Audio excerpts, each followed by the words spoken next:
1. Stick to a consistent sleep schedule. Go to bed and wake up at the same time every day, even on weekends. 2. Create a relaxing bedtime routine. Develop a calming routine before bed, such as taking a warm bath, reading a book, or practicing meditation. 3.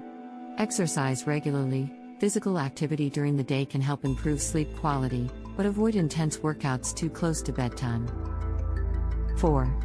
Avoid caffeine, alcohol, and nicotine. All of these substances can interfere with sleep, so it's best to avoid them altogether or consume them in moderation. 5. Keep your bedroom cool, quiet, and dark. A comfortable sleeping environment can help promote restful sleep. 6.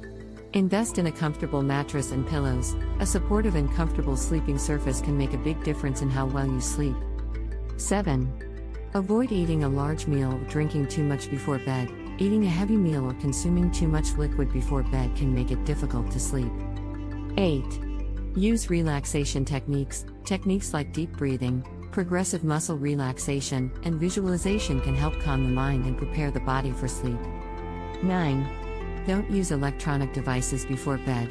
The blue light emitted by electronic devices can interfere with sleep, so avoid using them for at least an hour before bed. 10. Don't watch the clock. Watching the clock can increase anxiety and make it harder to fall asleep. 11. Try aromatherapy. Certain scents, like lavender, chamomile, and vanilla, can help promote relaxation and improve sleep quality. 12. Consider seeking professional help. If you're struggling with persistent insomnia or other sleep disorders, talk to your healthcare provider about treatment options.